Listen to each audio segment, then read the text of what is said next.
Welcome to Insatiable, the podcast where we discuss the intersection of food, psychology, and culture.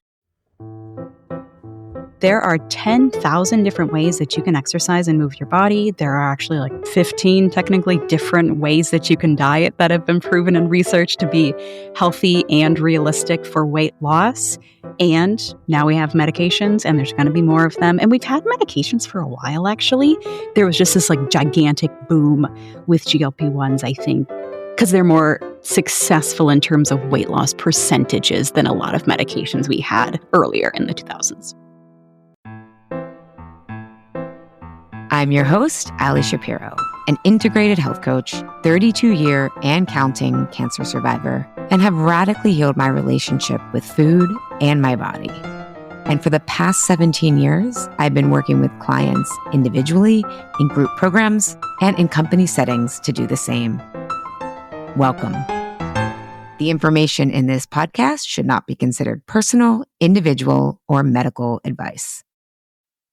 So you know them by the names Ozempic, Wegovy, Zepbound, Mounjaro. These are the brand names for GLP-1 peptides. And unless you've been on a deserted island, you probably have heard about these. There was a huge mainstream media frenzy about them. I think a couple of years ago, I did a whole podcast episode on Ozempic, Oprah, and our outrage, right? That was more kind of like a cultural look at these. But I wanted to bring on Tara Schmidt, who is one of the lead dietitians at the Mayo Clinic. And she's actually a lead dietitian for the Mayo Clinic diet. She's really into evidence-based principles, helping people develop sustainable and realistic strategies for long-term health. And she knows a lot about these GLP-1s. So I wanted to have someone on who could bring a really nuanced look at them, because I have several clients who I've worked with one-on-one who wanted to use these, but they also did not want to do a quick fix, a fad. They wanted sustainable results. They felt a little conflicted about them. And I also have more and more people coming to my programs, my Truce with Food programs, who are on these. And I wanted to understand more about them because I have helped some clients, and I talk about this in the episode today, really as a thought partner, use these in a more sustainable way than I think they're being talked about in the mainstream media. And I knew Tara could offer some real evidence-based guidance and thoughts around these drugs and how to use them really as not a magic bullet, but a supplement. And she had so many wise words. She's also very empathetic. She's dedicated to eliminating weight bias. So I just wanted to have someone on who could hold all of that. And it did not disappoint, okay? We got into really some of the nitty-gritties around these, how to consider if you do want to use them. I shared some of the client successes I've seen happen with the people that I've guided or, served as a thought partner. And so I think you're really going to have a different perspective around these peptides, drugs, once you listen to today's conversation. So enjoy. And Tara and I got into a little bit about the psychological, it's actually the second half of the episode, about the psychological approaches that we have towards food. And we have the same and different approaches. But if my approach resonated, I want to invite you to a free workshop on Wednesday, September 3rd. It's Catch Yourself Before You Fall Off Track workshop. And if the triggers that I mentioned and you want to learn more about those resonated, that's what we're going to talk about in this workshop. I'm going to take you through a coaching exercise so that you can identify really the roots of your falling off track with food and what is your specific trigger. And having an accurate diagnosis is so important. And so I hope you will join me at that workshop. I'm going to take you through a coaching exercise. There's going to be lots of Q&A coaching, and you're going to learn more about that. So if you've got on your back to school list, the back to school vibes are starting here, that you really want to focus on improving your health habits, your eating habits, this workshop is really for people who have tried all the things and are really ready to explore the emotional reasons that they turn to food, okay? And realize that food is about so much more than calories, macros, and restriction. It's actually a portal to your deeper hungers. So the first step, come to the workshop, check it out. This is also a free sneak preview of my fall program, Why Am I Eating This Now Live, which opens for registration September 3rd through the 10th, and we get started on the 17th. And this is my research-based client-proven framework to help you really get to the roots of falling off track so that you can get the results that you want without more rules, more restriction, just more results. All right, on to today's show. Enjoy. Tara, thank you so much for being here today. I have more and more people coming into my programs who are on GLP-1s, and I'm so happy they are because my work is more about like the emotional roots of food. I mean, I work on blood sugar and stuff, but this is still a hot topic, even though I feel like the mainstream media has kind of moved on, but people are still kind of grappling with how to use these and what are they and all the things. So thank you for coming on today to chat with us. Well, thank you for having me. I don't think they're going away, that's for sure, right? So even though they're not necessarily taking over the headlines of social media like they once were, I think they're here to stay. And I think that we'll even see more of them or different versions of them or different ways that we'll be using them, even, from injection to pill form. So they're going to be around for a while, to my knowledge. Yeah. And I'm so glad you said that because some of my questions are around like, are there potential healing benefits in certain, we'll get to there, but I just see we'll get there. But let's first for people, because I first want to define what GLP-1s are and how they work. Because I find sometimes people either think they're doing something magical or people don't know how they're working. So they don't know how to really match a treatment plan with what's actually happening. So I kind of tell people like, hey, they help with satiety, but can you explain a lot more what's actually happening with them? Glucagon-like peptide 1 is what we're talking about, and receptor agonist if we really want to get lengthy. So what this is it's a hormone in the body. We all already have GLP-1 in the body. We all naturally have this hormone. Now, what the drug version is doing is essentially increasing the amount. So it's kind of replicating what we already have in our body. Now, why these started as diabetes medications is because they act to help things like lower the rise in blood sugar after a meal, help the insulin to bring down the blood sugar.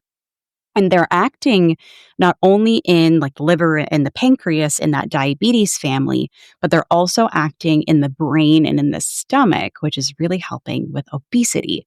So what I tell people is the main mechanisms of action are GLP-1s are going to decrease the rate of gastric emptying. So they're going to slow food down from emptying from your stomach into your small intestine. So you're going to feel fuller longer because food's going to stay in there longer, right? We have the stretching mechanism, I always do this with my hands, where when the stomach is stretched, that stretching mechanism sends a hormone signal to the brain and saying like, hey, we're filling up here, which is why you should eat slowly, which is why you should eat mindfully. There's my little pitch for everyone, GLP-1 or not.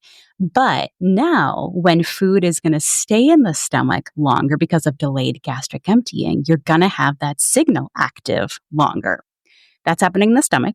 Now, also in the brain, it's acting on our satiety signal. So we're going to stay, again, like have less hunger, stay fuller longer. And it's also acting in some parts of the brain that control things like cravings or what we like to call food noise. Like, oh my God, I just ate. When is my next meal? Like thinking about that snack. I know I'm not really hungry, but I'm like these like constant thoughts of food that I think some people have. And if you don't know what food noise is, I have a feeling you've never had it before.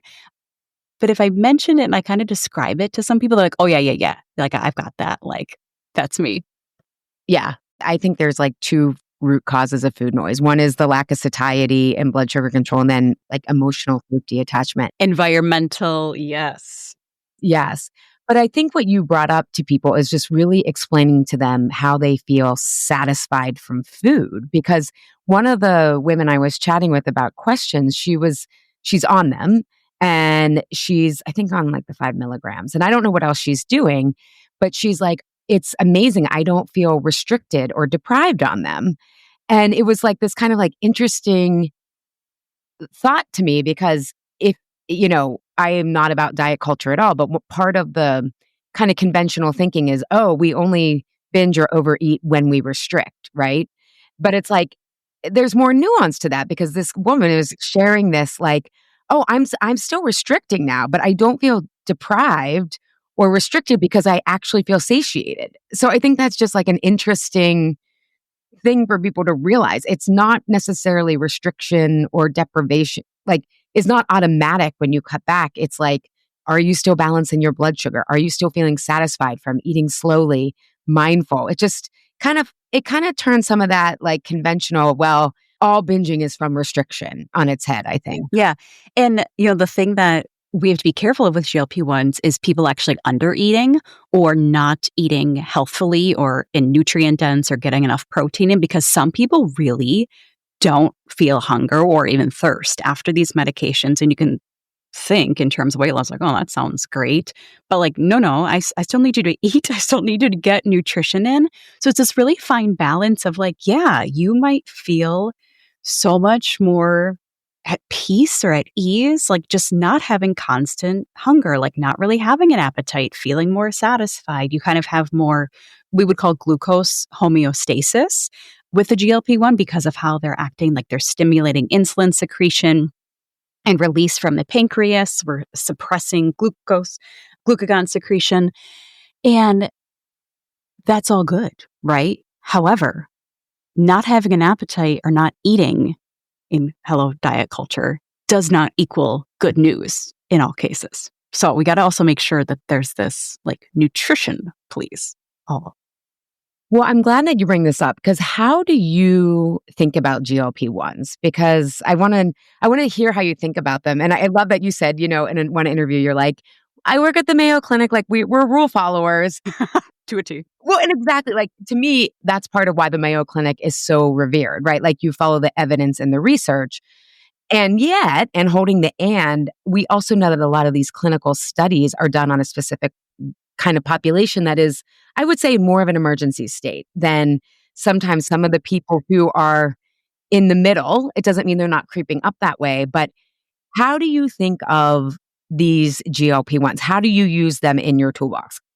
You just took the word out of my mouth. I literally say these are another tool now that we have in weight management or in obesity management. Again, thinking of that as a clinical diagnosis, which we would in the clinic or the hospital, because I also work with people who are doing it via lifestyle. I work with the Mayo Clinic diet. And for many years of my career, I was specializing in patients who were undergoing bariatric surgery or procedures.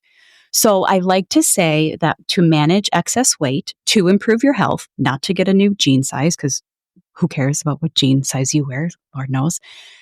We have lifestyle, we have medications, we have procedures, and we have surgery.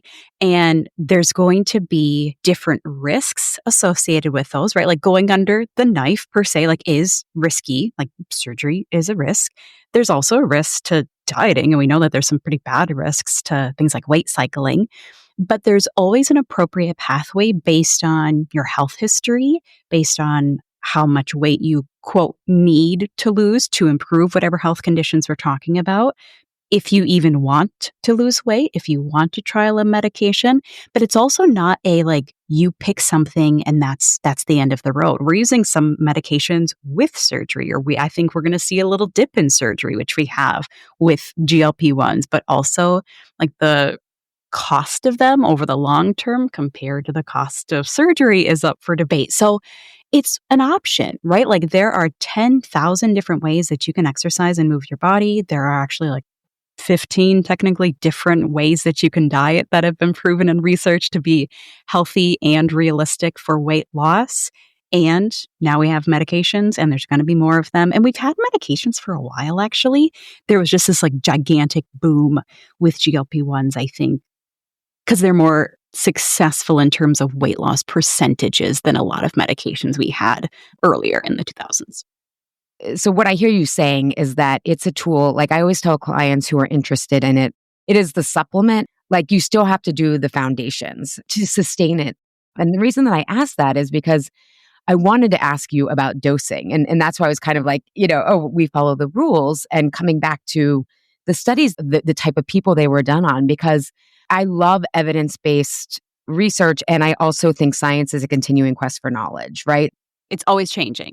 Yes, it's always changing. So you have to hold both. But I'll give you two client examples of I feel like these trials were done in a way to kind of have the pharmaceutical companies prove that they work, right? So it's like we kind of have to show this shift, which is of course you want to see that. But it doesn't seem like they were looking at sustainability to me unless the solution is to stay on them. So for example, I want to give you these two client examples of people I was working with. One client, she's never been officially diagnosed with PCOS, but she's always had some insulin challenges. So for listeners, that means satiety is really hard when you have insulin blood sugar challenges. And she wanted to get pregnant and was having trouble with pregnancy. And she came to me and she's like, I'm thinking of using these. And I was like, and she was doing everything else, right? Because we had worked together. And it's now kind of now it's in the mainstream. This was 2 years ago of like microdosing or low dosing.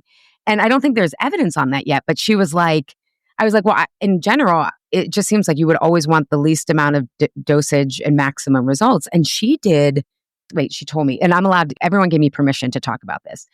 She started with 0.6 and ended up at the full dose and over a year had lost like 60 pounds and got pregnant. That's why she eventually went off of, like, she got off them and then got pregnant right away. And so that's an example of someone who's like also considering her metabolic health and preserving muscle and all these things that you would need to do, but didn't use the full dose. And then I had another client who was in her 40s, did not want to get pregnant, but her doctor had said, you should lose weight. And so she came to me and we had worked together in the past. And she'd gone through a lot of stress with the pandemic, having a baby, perimenopause. And I said, sure. I said, well, keep lifting, let's keep things. And we worked a little bit on the emotional eating for her. But she started at 2.5 milligrams, which is like the standard starting dose for, oh God, I forget which one. I think she was on Zepbound. I think and her insurance covered it. And so then she was starting to lose weight. And then within a month, after the month, you're supposed to go up to 5. And her doctor was like, okay, it's time to go up to 5. And I said to her, but you're still losing at like a pound a week. And we want to preserve your muscle, because she was finding that she was actually gaining strength. She was able to do more push-ups on these lower doses. Because again, we had made sure she was eating right and all this stuff. So fast forward. And then she had some insurance changes. So she was like, what do I do? And I said, and again, I'm not prescribing. I'm just kind of like a thought partner with my clients around this stuff. And I was like, well, why don't you cycle off for a little bit and like get back up to some of the calories to maintain while you figure out your insurance. So she did that for like 3 months, maintain, and then wanted to lose more and went back on 2.5 again and is still losing. And she has lost we've done it over a year. I mean, she's done it, but I've guided her over a year. And she's lost like 50 pounds, has kept it off, and has preserved her muscle, has done it slow and steady. And she also told me that her periods are now more regular. Her hot flashes are gone. So people are kind of going on these and like told you have to stay on them forever. But isn't there another way to make these actually a tool and a supplement instead of the magic bullet? That's the question, right? So I love that you said that these are a tool or a supplement in addition, right? Because what I've hated is this notion that this is all you have to do. Like, you just get to take this and it's magical. And in all honesty, they are kind of magical. Like, they work, right? And we want medications to work. Like, if we're going to have prescription medications out there for disease states, like, let's have them work. Let's cure cancer. Woohoo. However, with this one, I think it is forgotten that in the trials and in like the published evidence, the people in these trials were also given nutrition counseling. They were also given exercise programs. They were given dietitians. They were given a calorie deficit. Like, it's important even for these pharmacological companies who are trying to prove the efficacy of them to like also give them all the right things. Now, will they work without all the right things? Honestly, yeah. But if we're talking long term, I have a concern about your muscle mass. I have a concern about body composition. I have concerns about your bones, right? And your metabolism, even. So I do always want them used in conjunction with all of the right things. But when it comes to long term usage, those are some questions we don't yet have answers to, because what we know thus far is that after 1 year after drug cessation, so after stopping the drug, people have typically regained about half to 2/3 of the weight that they had lost. So they are kind of meant to be taken long term, because we know long term usage is going to essentially promote long term success, right? And I always give this really silly example. I've said this 1,000 times of like, if you have chronic high blood pressure or chronic high cholesterol and you needed to go on a beta blocker or you needed to go on a statin and you still did all the right things, right? Like you did the diet thing, you did the no smoking thing, you did the exercise thing, but then all of a sudden we took you off your prescription, that would probably go back up, right? Like if you have chronically high blood pressure, you have chronically high blood pressure, even though you're doing the right thing. Maybe we can be on a lower dose. Maybe your statin you can take a few times a week instead of every day. So I'm hoping that whoever your provider is always going to get you on the least amount of medication. But there is a place for medication when we're talking about chronic diseases, because they are chronic, like that's the word. So it's an unknown, right? I think what I'm struck by is like what works and how we're defining that. Because I think often it's just, I want to see what works in the short term. I mean, we are not winning at weight loss. We're not going in the right direction, even with these drugs. Like these drugs are going to be, I think, life-changing, life-saving for a lot of people. But like, we are not yet curing the obesity epidemic, which it is an epidemic. You know, when I see my clients having these type of results, I'm like, this could actually, like what they're doing is working not only in the short term, but long term. And it just feels like when you understand metabolic health, you wouldn't be dosing. And again, everyone's different. So you have to match the dose with the patient. But it seems like jacking people up when some people are essentially on a starvation diet. And one of my one client who lost the 50 pounds, her doctor was like, she was like educating her doctor on metabolic health. I was like, well, why don't you suggest this to her? Like we were kind of like chatting about like, and she's like, and the doctor was like upset about how she did not learn this from the pharmaceutical rep. And like, she's like, you're my only patient who's maintaining the weight loss and doing things the right way. And when I think about like what works, like you brought up about, cost. What about like when your body stops responding to these drugs? Like, so I just feel like there needs to be a much broader conversation around like the dosing, and you can see it online. Like this is microdosing has taken off now. I don't get these ads yet. Maybe after us talking, I will. They're listening. They're listening. But there's a couple practitioners who have talked about like, matching the dose with the patient and using the least amount so that you preserve muscle mass. You don't put people on a crash diet. And I like looked in the comments because again, I think research, we often find what works in real people from like their experiences. And I think that's important evidence. And it was amazing to me to see how many people were like low dosing or microdosing, and they were getting huge success. And some people, I've never seen these pens, so I don't know. But one woman was like, my insurance will cover the pen, the way, like the pre-filled pen. She does something to take part of it out. La, la, la. I can't oh, you can't hear it? Okay. I was like, what is she doing? Like, but I mean, when I read that, I was like, wow, she's going to a Herculean effort to be able to microdose. I don't even know. So I was like, this is really fascinating. These are real people who are trying to figure it out on their own. And there's a lot of proof that like they're losing weight at like a healthy rate, half a pound to a pound. They're preserving muscle. They're like, I'm sleeping better. Carpal tunnel's going away. So I just like, are you guys at all curious about that? Oh, for sure. Where do you think like the people listening to Insatiable tend to like have high levels of education on this stuff, looking for more nuance and depth? So I'm just curious. They're engineering their pens to microdose. Okay, there's a few things going on here. And again, I'm not a physician, so I'm not prescribing these, but here's where like the medical industry is coming from. Here's where your prescribing provider is coming from.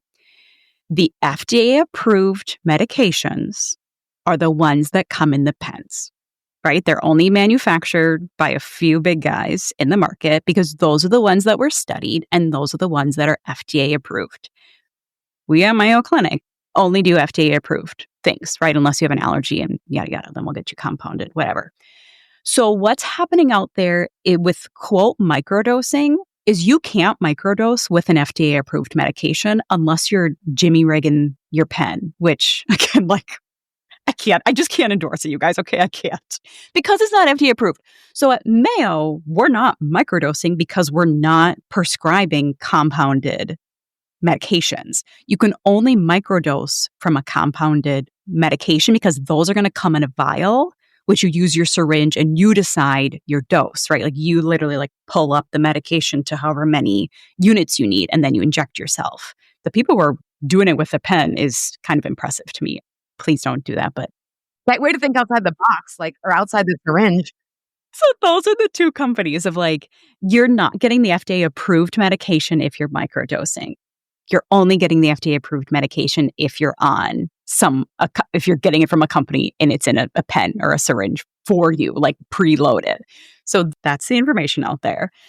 Compounding is meant to be going away. I don't know how to say that eloquently. There's a lot of lawsuits out there currently against compounding. So I'm not sure how long that's going to happen, but because there was a shortage at one point in time, which allowed it, that shortage is no longer present. So now big pharma, let's call them, is going after the compounding.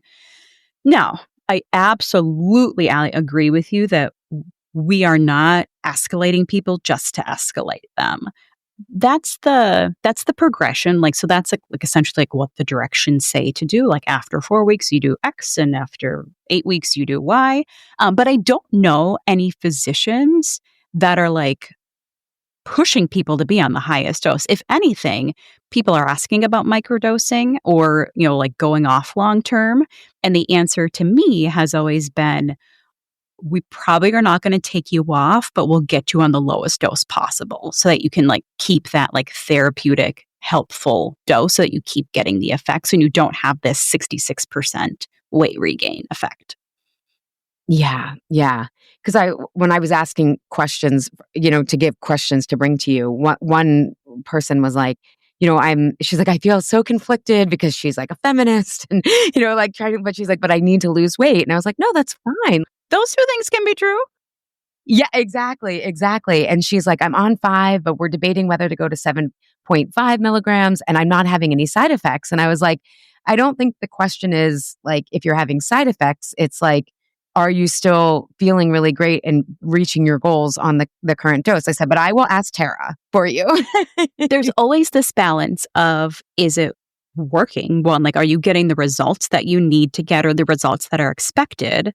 Because if you're not getting results, then like, let's not be on an extra medication. Like, let's change it up or let's, switch it up, do something different. So one, we need to be getting results because otherwise we're putting something in your body that's not working for you and not helpful, clearly. And then 2, there's also side effects. So we might bump someone down, not because they don't need that much, but because they're puking or like they're miserable or they're nauseated all day long.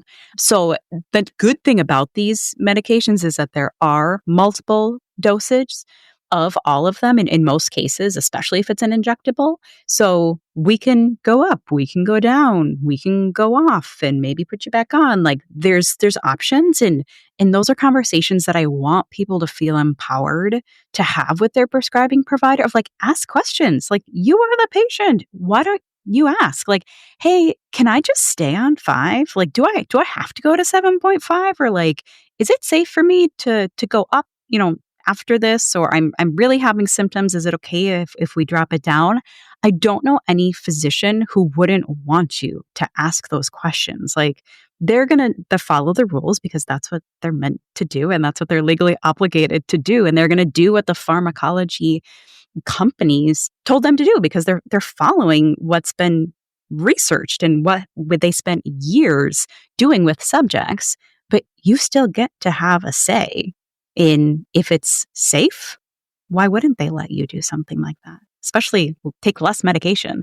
I've had plenty of people come in and be like, hi, I know I have high cholesterol and I would really love to avoid a statin.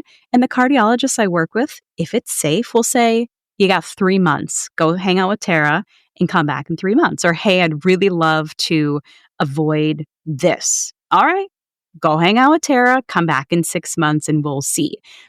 If it is safe, and I'm going to say that 1,000 times, right? Because we need to keep you safe at the end of the day. We've got to do our job and then all that Hippocratic oath, et cetera. But of course, you get to control a lot of things. And maybe people just need to feel empowered to say like, hey, I got some questions for you. This is what I Googled. But I'd like your clinical opinion. I'm like, all right, let's go. Yeah, well, that's what I'm glad that you said that, because part of the developmental process that I take people in my Truths with Food model is to realize that there are experts, but there's no like absolute authority of like what is right. And everyone's body, you come into any treatment plan with a unique health history, a unique, place that with your health. And so I want people to know that through this episode that like, okay, these may be the rules, right? But there's also things not being studied that I personally would love to have being studied.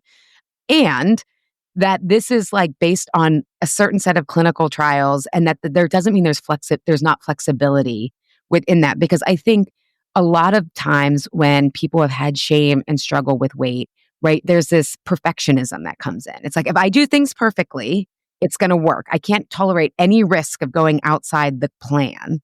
And it's like, but the plan isn't always like totally tailored for you. So I'm glad that you said that, because I want people to work with their prescribers. I'm just finding that some of the prescribers don't even understand how metabolic health works, which is like mind-blowing to me.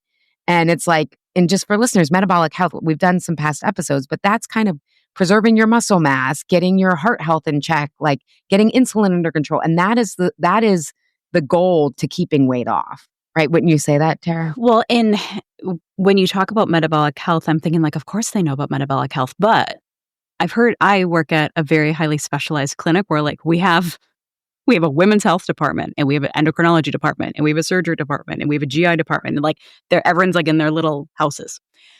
I also know of someone who got a GLP-1 from their podiatrist. What? Wait, what? If you can prescribe, you can prescribe, right? Which I can't do. So I'm not giving it to you. But when you talk about like people not knowing about metabolic health, that's going to be my opportunity to say, go to someone who does know. Like, I would love you to go to a physician who's comfortable and knowledgeable about prescribing these. That's in our department, endocrinology. And there are family physicians and there are internal medicine physicians who are absolutely comfortable and they'll do it. But I also was in an appointment one time asking some questions. My provider's like, you know what, Tara, like, I just think I want to send you over to Women's Health for that question. I was like, thank you for like your honesty and like being a little bit vulnerable, even though you're a brilliant physician at Mayo Clinic, but for saying like, can I send you down the hall? Like, that's just really not my thing. And I said like, oh my gosh, I would love that. Thank you so much. So know that you can be an authority. I love how you were saying like, there are experts out there, but you are one of the experts because it's your body. And there are diet experts and there are exercise experts and there's psychology and there's metabolic or endocrinologists. There's lots of wonderful people out there with all different kinds of specialties, but it would be important to me in this conversation that we're having would be to go have that conversation with someone who is an expert in these medications, or at least in obesity management, in endocrinology. I don't really care. But I'm hoping you have a physician who, if they don't know about metabolic health, they're not prescribing, in all honesty, right? Like, I hope they're like, hey, can you go down the hall and talk to my colleague? Because that's, I think, what the responsible thing would be. But like, I'm not anyone's mom other than my small children. So that's just my little soapbox there. Yeah. And I'm grateful that you said that, because I want people to be in good hands, right? Like, if you're going to undertake something, you need the right support. And I just, and again, things are changing, but we're in this very specific moment in time where a lot of things are broken, and doctors are just starting to learn nutrition in medical school, right? Like, and again, this isn't like Western medicine also was designed at a time where it was like, if you're in a car crash, right? It wasn't designed with chronic disease in mind. So it's nobody's fault or anything. It's just, It's slow moving. yes, exactly. So one more question on kind of like the physical aspects of this. Do you think that there is some sort of healing happening with insulin resistance or anything? And because when I read some of these comments, it's amazing, people saying hamstrings getting better. My client, her carpal tunnel got better. And I'm like, okay, is that inflammation from the weight loss? Maybe a little bit of both. But even I have a family member who's struggling with Parkinson's, and I found clinical data that liraglutide, which was kind of like the first version of these, has been in clinical trials shown to help certain Parkinson patients. And I was like, I'm just curious about, do you think there's some regenerative medicine happening within these? I think there's a lot going on. And you kind of said this, like, will we ever know if it's like, I don't know if chicken or the egg is the right model to use here, but like, is it the weight loss? Is it the like beta cell function that's improving things? Is it lipids, right? So we're going to continue to see, which is great, more and more research about other uses for these drugs. So like, again, started out as diabetes, and that was great. Went into obesity, that's great too. Now we're looking at like the cardioprotective effects of it, and is it going to be approved, right, for heart health? So there's this like giant list of, okay, if we have lower energy intake, we have lower appetite, we'll have a lower weight, increased insulin, increased beta cell function, decreased glucagon, and like we can like talk about, again, that's all the stuff we talked about before.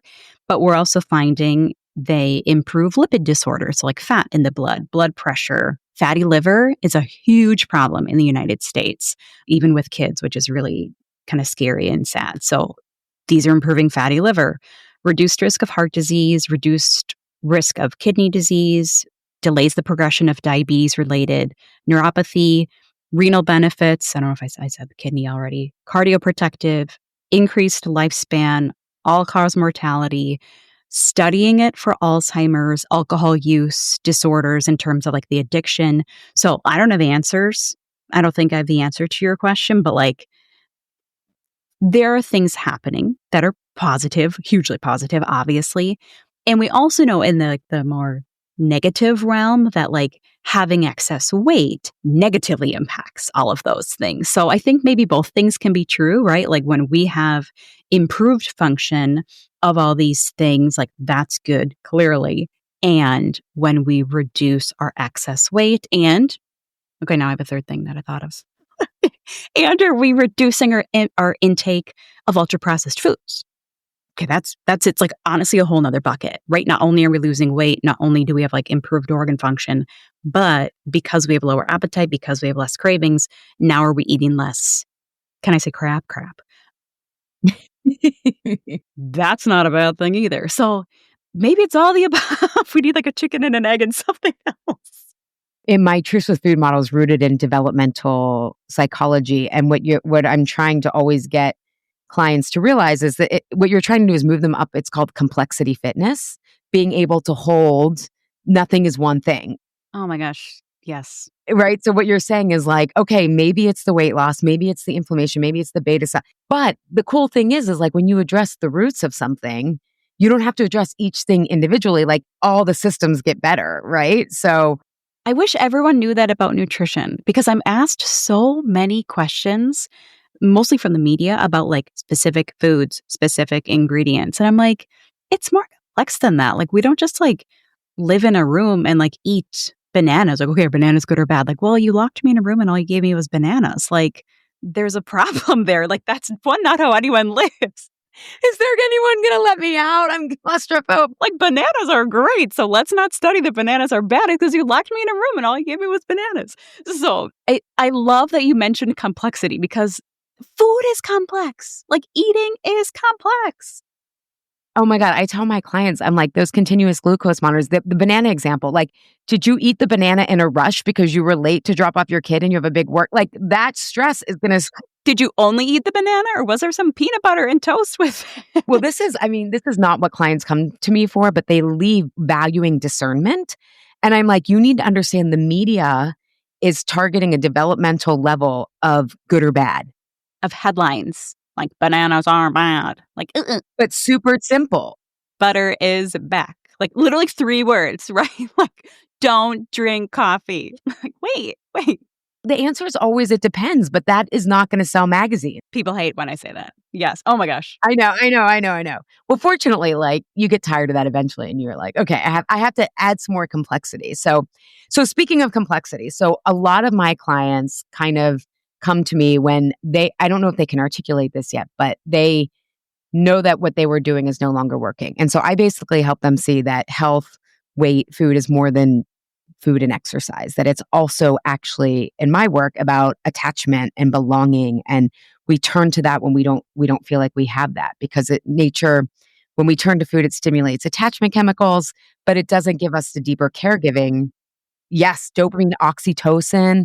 I mean, dopamine is sometimes, right, like super, super stimulating, whereas oxytocin is more like your warm fall soup You're instead of fuzzy. your ultra processed foods. Yeah. That's a whole other podcast. I'll have you back on about our addiction to intensity. But when we think of food noise, so we talked about the first one being about around satiety, okay? And then I see the second is kind of the emotional reasons people turn to food. And I heard you say in an interview that, and I love this, that you discern between hunger and appetite. So can you talk a little bit about that? And I don't know if I made this up or where I'm supposed to be giving credit, but personally, this is just how I kind of define things when I'm talking to my patients and my members, is that I think that there is hunger that comes from your stomach, where like your stomach is growling. You could eat a freaking horse. You have not eaten in multiple hours, like physiological hunger. Like your body is like, hello, like we're hungry here. Like it's giving you all the right signals. Hunger is a good thing. Loss of hunger, especially if we're talking about like end of life, like is not honestly a good sign. Then there's appetite, which I think is more coming from the brain of like, I feel like getting myself a latte at Target today, or like, I feel like having a glass of wine. Like, my stomach did not tell me that I wanted a latte. My brain told me that I should treat myself because I'm at Target without my kids. And that sounds really delicious. And I think I've got a gift card in my purse somewhere. And so I differentiated between like your stomach and your brain. And it's more complex. Like these are not just like two little like signals sitting here. I think a lot more things can play into appetite in like what you're seeking. Are you seeking comfort? Are you seeking a blood sugar rise? Are you seeking pleasure? Are you seeking a reward? And like going down like that like path versus like, oh my gosh, I've been, like working for the last 5 hours and haven't had any lunch. My stomach is like tiny and screaming at me. Well, and I love that distinction for people, because even your language, because I'm super into language and the story it tells. Like I feel like, and my work again, I kind of told you briefly, but it's really, and this is kind of building. I mean, my work is research based. The Mayo Clinic would like it, but also it builds on Dr. Deborah McNamara's childhood development work about how food, basically nature designed food belonging to be served with the side of food, right? And so when you talk about comfort, right, I think sometimes we think of that in a shaming way. Like I'm looking for comfort. That's not a bad thing. Yeah. No, I'm not saying you were, but I think people in the media, it's like, stop turning to food for comfort or pleasure or a reward. But she talks about food really being this place of rest, right? Where we have a caretaker who there is comfort in their presence. There is a reward of being able to kind of lay down your troubles, right? In a way of getting support. And so that's kind of the angle that I take of like, why does this make sense that you need comfort? Why does this make sense? But how do you approach the psychology of food, the more appetite, I feel like this, rather than I'm actually hungry? Well, and do you go all the way? While you were talking, I was like having these thoughts about breastfeeding, because breastfeeding can be absolute nutrition. Like your baby screams their head off and they're like, okay, are you hungry? Are you wet? Like what's going on here? But I think that babies can also nurse for comfort. Like, have you ever had a baby like it like has like a few little sucks and then it falls asleep? You're like, oh, you weren't hungry. Like you just wanted like to smell your mom and to like get comfort. Like nursing can be comfort too. So it's really complex. And sometimes I'd even talk to my patients about how we lose our sense of listening to our physical signals of fullness pretty soon, like, I don't know, into childhood. Because babies, when they are breastfeeding or bottle feeding, that doesn't matter. When they're full, like they'll turn their head away. Like they'll be like, get that thing away from me. This is not the comfort scenario. This is the hunger scenario, right? Of like, I have an unlimited supply of food in this bottle or in this breast, but like my brain told me, because my stomach filled up with milk and then like stretched and then this hormone signal went to my brain. And now I'm like, no thanks, mom or caregiver. Like, I don't want any more of that. Like, I need to burp and go to bed now.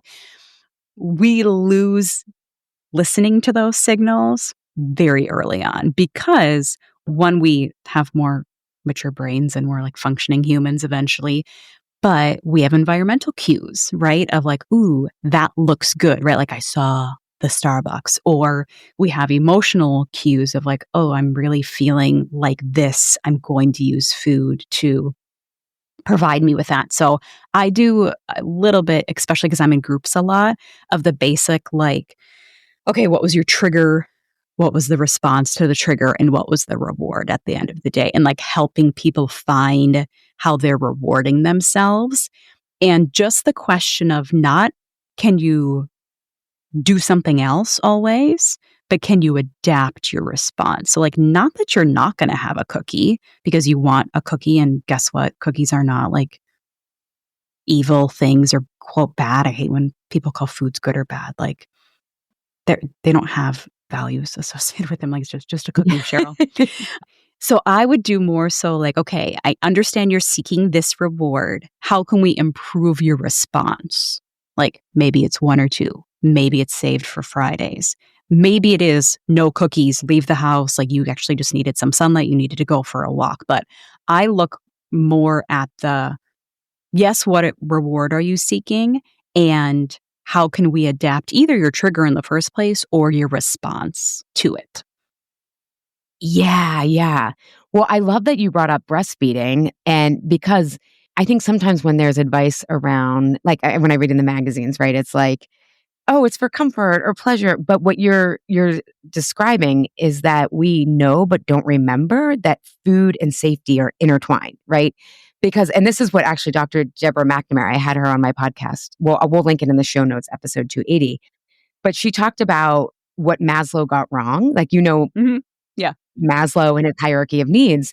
And she said Maslow did not have the benefit of neuroscience. So we now know that belonging or that caretaking is actually more important to the brain because that's how you secure all the other basic needs, right? So like you talked about, sometimes the baby's just like needs a little bit of milk for comfort, but it's the comfort of knowing someone's there and the food happens to be there as well. So we know but don't remember. So when we're going for that comfort, it's this like automatic pilot, this drive that has been with us and that nature actually designed it for that way. And then the other thing she talks about is that Maslow actually didn't have strong attachment with his parents. So there's no way that he would know as a theorist. Oh, wow. Right? And that caretaking is so important. And I would get into how like even the pyramid, and that's kind of Western mentality of linearity. Oh, I love this. Yeah, yeah. But what you were even talking about, the latte at Target, right? It's interesting that the foods people tend to go to are dairy and sugar, which are the sweetness of breast milk or formula, right? And these more mothering foods. I mean, even if we put on a different framework of traditional Chinese medicine, sugar, wine, dairy all has very yin or mothering qualities, right? I'm literally like drinking like my version of breast milk at Target. Yeah. The adult version that's acceptable. But like, it makes sense, right? Like, and so my clients start to realize like when they're turning to this stuff, it's like, oh, and again, I hate to use the word mothering because this is not about mothers or parent, it's not that, but it is that energy of here is a place to rest. Here is a place to like, right, because people talk about being stressed, they stress eat or they want to comfort. And it's like, I think what they're most deeply looking for is that sense of exhale, that sense of I can we're laying down my troubles. But what people tend to do is isolate when they're stressed, which further then makes them want to turn to food because food is the closest thing to the attachment. Because again, back to the attachment chemicals. And Dr. Deborah McNamara talks about like there's nothing as addictive as something that almost works. And so it's like, oh, food almost gives me that sense that I'm not all alone in this. And it's legal and it's super accessible. And I do think it gives you dopamine, like, and all the good, happy little things. Like, no one's eating carrots at this point in time. Like, if you stress eat carrots, like, you go, girl. Like, good for you. I don't need to see you in my office.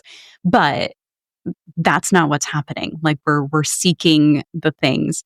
And I'll even have patients experiment, and I'm sure you do too with your clients. Like, okay, is this like a time transition habit? Like, I come home from work and I go right to the kitchen to like have my glass of wine and cheese and crackers. Okay, I get that you absolutely deserve a time transition. But when you get home from work, I want you to like pour yourself a cup of your very, very favorite tea and sit on the porch.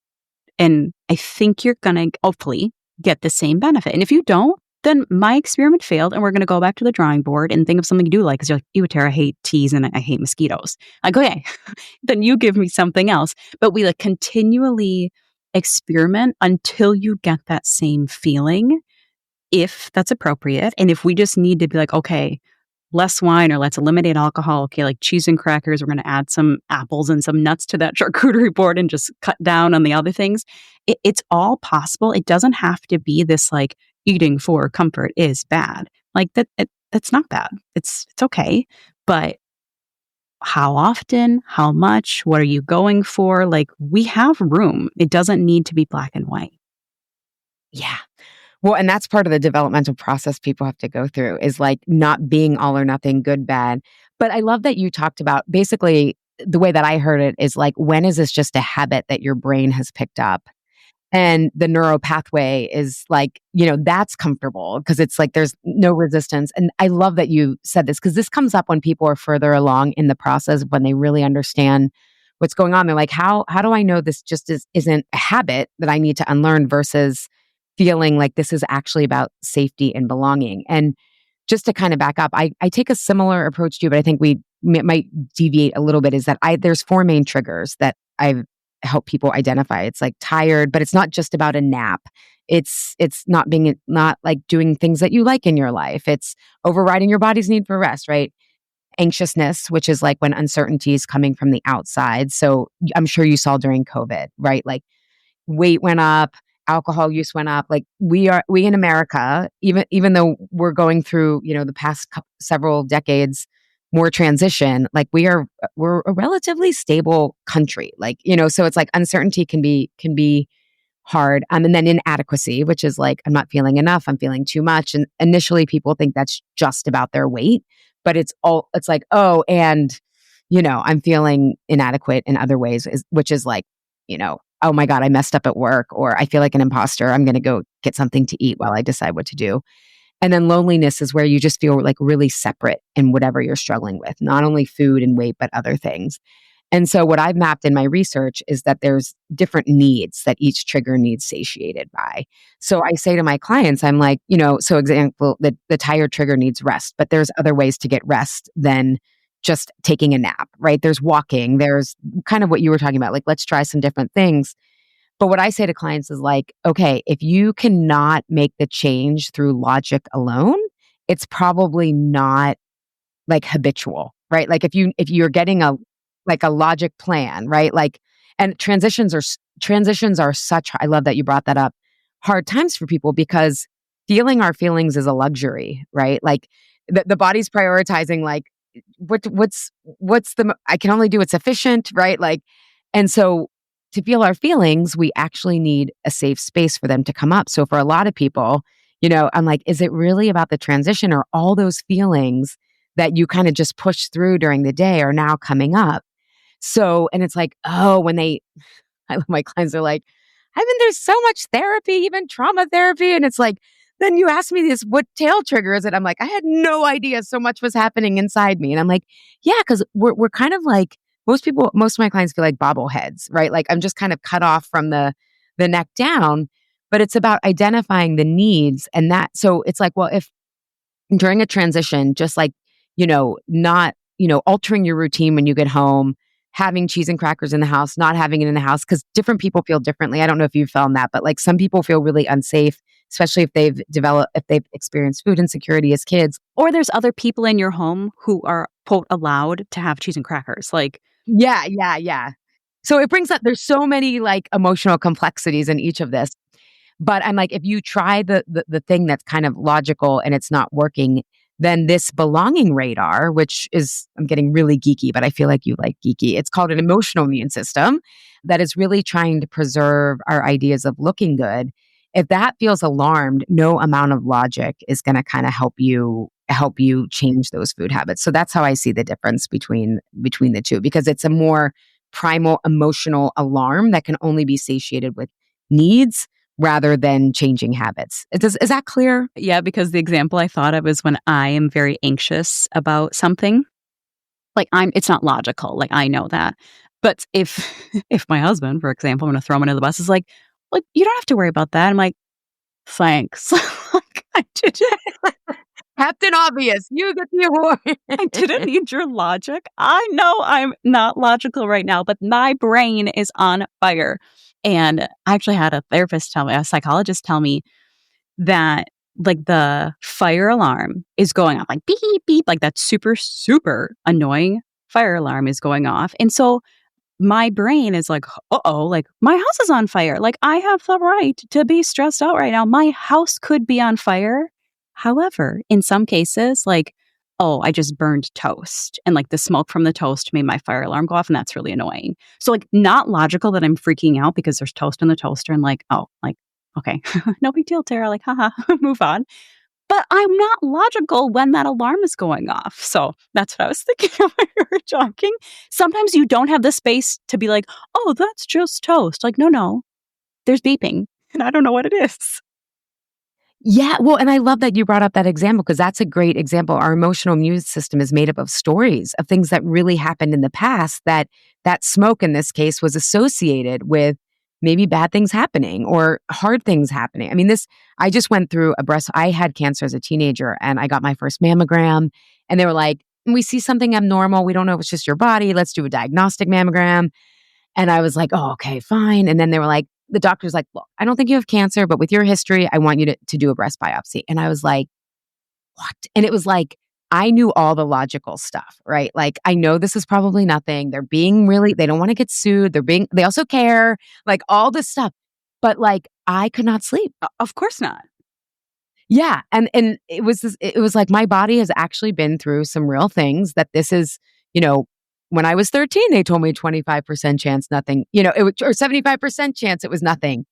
But that is like where we have to have compassion for ourselves. But people try to give us advice and it's just like, okay, I know that this is a different situation, but like, yeah. So we have to figure out how to resource ourselves there. That's the need with uncertainty is like, how do I resource myself so that I can tolerate all of this that is happening? But what we tend to do is restrict ourselves from the support we need, right? Like we don't just try to restrict food. It's like an overall strategy. So one other question kind of on the emotional stuff, because I've seen it reported that, I mean, there's a lot of reasons that people don't stay on these drugs, right? Maybe it is cost. It could be, hard to access.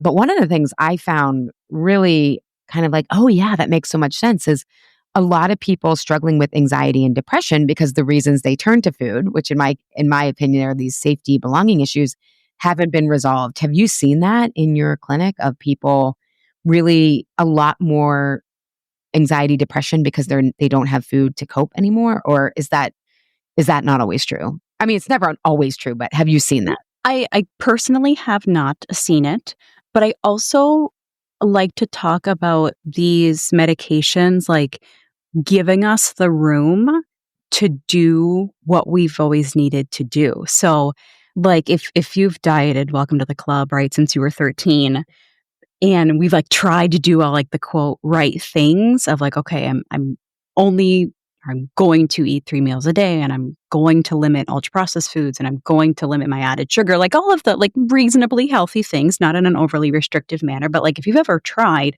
to lose weight or if you've tried to improve your eating or your exercise, at some point in time, it's like this. It's exhausting. Like I'm hungry, I'm crabby, like this is not working, which is why people yo-yo and cycle.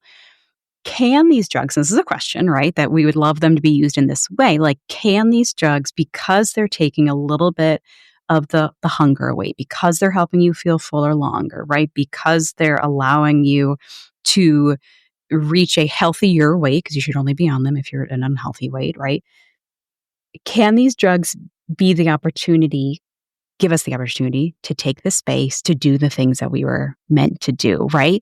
And so from a food standpoint, I'm like, okay, let's not just take the drug and have it be your magic pill. Let's take the drug if it's appropriate and like be on the best diet possible, because you're not bothered by food noise anymore, because you're not craving these foods anymore. Like let's have a fabulous diet and we're taking the medication because it's helping you improve your health. So when you mentioned that, I was thinking like, okay, if we're not struggling with the food noise and the craving, can this be the time where we really figure out like, hey, it actually wasn't, or I was turning to food, but it's not food that was giving me what I needed. So like letting us have like a little bit more of a gap between like, this is what I was struggling with and food was my answer, but now I'm recognizing that it doesn't have to be. So I'm spinning that positively, and I didn't mean to do that, but that's where I went. I mean, I think that's why I see more people coming to my programs on these, because it's especially the emotional component. Yeah, like they have the space. Yeah, they have the space. And it's like, and again, I know that you wouldn't maybe not say this, but they don't want to be on them forever, the drugs forever. It's a scary concept. Like you're going to be on this medication for the rest of your life. Like whether or not that's true, like that's, I think is overwhelming to hear in any kind of medication. I know. Especially if the cost. Yeah, I mean, you deal with insurance a lot. I don't know what the deal is with insurance and stuff, but yeah, I see so many more people, and I'm like, this is great. Like you now have I love that you said the space. I think of the stability to like really focus on like what were these reasons that maybe when my blood sugar was deregulated and all these other, I just couldn't do. So, okay, one more question is, what have you seen be the most successful with your patients with the psychological aspect of food? Is it those experiments? Is there something that sort of universal themes that people could start to be thinking about with themselves? There's a few. I think the biggest conversations that I have, and like why there's a box of Kleenex in my office that gets like heavily used, is the conversation around like, you don't have to lose weight. You don't have to do anything that you're not ready to do. We don't have to address food until we address sleep. Like that the assumption is that changes to food and or changes to weight is the answer, and it's always going to be the answer, and it's always this like emergent, like I'm bombarded all day every day about being quote skinnier, and I hate that word, but it's all over my Instagram, of course. And I'll sometimes ask my patients like, do you want to do this? Like, do you have this capacity to do this? Do you have the time to focus on this? Do you want to work on your stress first? Do you want to work on your sleep first? And I'm not always sure that whoever it is, like the internet or their medical provider, like has given them that option, because we do, like, we can be honest and know that there are health consequences to excess weight. Like I'm not going to pretend like there are not potential consequences. There are also consequences to having normal weight obesity or having poor metabolic health, even if you're a normal weight. So again, like weight does not equal health. Like low weight does not equal good health, and high weight does not equal bad health. We can be on all sorts of the spectrum, and we can get into that if we want. But I have seen more than I care to count, like relief on my patients' faces when I've said like, you don't have to do this. Like I know that you got sent to the dietitian, or that you were told that maybe you should go on a medication, or that you were encouraged to have bariatric surgery, but like you don't have to. Like, you didn't do it yesterday, or you did it 1,000 times before that didn't work. Like, do you want to just work on getting more sleep? Like, do you want to work on finding a therapist that you actually like? It doesn't have to be this like urgent need. It doesn't have to be a need at all this year or this Monday or this January. But it's everywhere. And I feel like we can't get away from it. And that's our next episode on obesity bias because it's everywhere. It's everywhere. And I'm quite passionate about that. So maybe we'll talk again. Yeah, no, that's so beautiful because so my graduate work is in like how adults change. And when you take our autonomy away, we almost rebel against the other side, right? It's like, so for you to give them agency, right? Like you're giving them choice. Like all of this stuff is going to have to be addressed. Like, and then you're starting them on the developmental process of like, let's listen to your life and your body and where you are. What feels like the next step for you, right? And I think that is, I don't think most people get that in a practitioner. So I can see why you're so respected and popular. That's, I feel like I'm saying you're like a high school popular girl, but you know what I mean? Like, I just think that's so important. And again, I think this kind of circles back to earlier in our conversation of like, I know in coaching, I know in therapy, it's like 50% of the effectiveness is just if you feel like you have a good connection with the person. And I think you're setting people up for success when you approach it that way, which don't you think is the exception that you do it that way?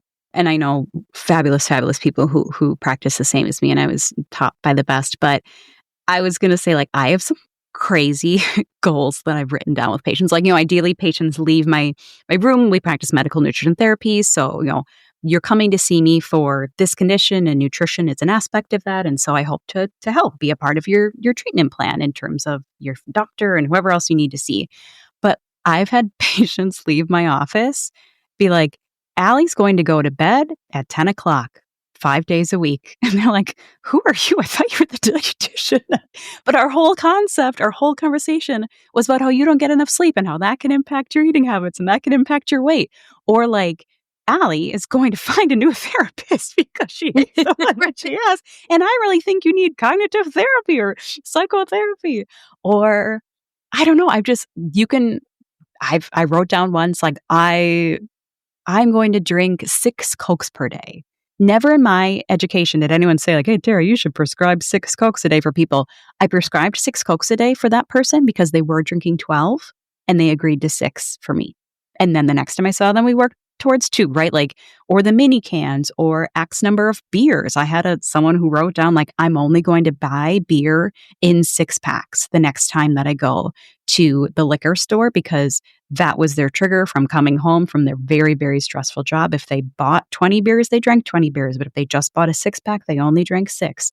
So I had very non-nutrition goals millions of times in the clinic because I heard from my patients that those things were more important than like, please eat 80 grams of protein and 1,400 calories. And some people got that and that's what they wanted and needed. And I gave that to them. But a lot of times I was like, I'm not sure that food or calories is what we're talking about here or what we need to talk about. A lot of what I work on with the root of people is that all or nothing. They don't have the flexibility of their mindset. And it's like you are helping them realize that like you can meet yourself where you are and it doesn't have to be all or nothing. And having that experience that it quote works, right? And that like there's something about like I got here slowly, I'm not going to lose it overnight either, that allows people to rest in the results and actually do better versus the all or nothing perfectionism, instant success or no success, like success failure binary that a lot of people, are operating under. And again, complete compassion. I struggled with my weight for 18 years, all of this stuff. I've been there. I get it. And it's so scary to go slow and steady, even though it's easier. Well, and we're marketed that, right? Like, I hate like bouncing back after baby. Like, I grew this baby for 9 months. So your bounce back program better be at least 9 months. But now I've got an infant. So I hope you give me some grace and give me more time. Or like wedding things, like the people who are coming to your wedding know exactly what you look like because they're important people in your life. Like, do you need to look different for your wedding? And again, I get it. Like, we all have desires and needs and wants, and all of those things are okay. Like, I wanted to look good on my wedding day. But we have these like messages that like, you need to be different. And they're like, I'm not sure that that's true. You nailed it. And it's like there's already so much shame around food and weight. And then if we're coming through that lens, we hear you're different and we hear you're wrong rather than, hey, you're right. Where you are makes sense. And let's just start from there and we can go from there. And then to me, it's like I've found with my clients, because I go slow and steady. I mean, I don't tell them what to do, but the process is slow and steady. It's like, okay, if you're drinking, a lot of my clients are sober, but if we take if we go from the like 12, well, now I'm switching to Coke, 12 Cokes to 6 Cokes, there's going to be some withdrawal. I imagine there's might going to be, if they're drinking caffeinated, Coke has caffeine in it, doesn't it? Yeah. Like you're going to have a headache. You're going to have a headache. It's like, okay. But then pretty soon, I cycle in and out of coffee. Oh, that's been a long time since I've been off it. But I was like, oh, I thought I was tired because I wasn't drinking coffee. But it was like, I learned, oh no, coffee makes you tired because of the withdrawal of caffeine. Like you're not really tired. And it was like, oh, so like you learn these things on the way that are like, make it easier to keep with the changes, or I don't know. I always use the metaphor of clients with like, if you're eating a lot of ultra processed foods, you're not taking care of yourself, like internally, it kind of feels like a polluted lake, right? Like dark, dirty water. But like when you see the Mediterranean, you're like, oh my God, it's gorgeous and blue, right? So as you start to like untox, if we're going to use like, I know our body detoxes, but as you start to remove that load, next time you go to drink 7 Cokes, or, you're going to be like, oh my God, I feel this so much more than when I felt it, because now my water's clear and I see the sludge now. You jumped into a dirty lake. Yeah. Yeah. And so it becomes, again, to circle back to adults need to have autonomy and they need to feel like this is their choice. It becomes, I want to do that, not that Tara or Allie told me to do that. But that's where, again, this integrative thinking of where I want people prescribing GLP-1s to understand metabolic health. I want more healthcare providers to understand how adults actually change. But that's part of the new world we have to build, right, Tara? So thank you. So, one more question. I know this is kind of like it feels like a little not so as integrated as the rest of our conversation, but someone was interested in access and they said like med spas and all these things. And I know that you obviously said like, go to your provider, but I've also heard from people that like some people are selling these GLP-1s like a multi-level marketing part of, I was like, oh, I didn't know that. But med spas, like what is your opinion on those? I would like you to get a medication, no matter what it's for, from someone who specializes in that. End of story. Not from your podiatrist, please. So Tara, thank you so much for your time here. Is there anything else you wanted to add that I haven't asked, or that you think people should know when they're taking this more holistic look at GLP-1s? I want to remind them that it's okay, that it is a tool, but also to use the tool with every other tool in their toolbox. I just said tool 100 times. But use what you need to use for stress management. Use strength training to decrease your loss of lean mass. Get enough protein, get enough hydration, get enough nutrients. And again, like use the GLP-1 as the opportunity to practice what you haven't been able to practice before. I think that's beautiful. Thank you so much. Where can people find more about you? So I write for Mayo Clinic Press, which is more of a consumer-facing website for Mayo Clinic. I am the lead dietitian for the Mayo Clinic Diet. And my favorite part of my job is Mayo Clinic on Nutrition, which is a podcast that I'll have you on, Allie. We can talk all about, I love what you were doing with the psychology and the belonging and the needs. Coming up, future episode, everyone. Well, thank you.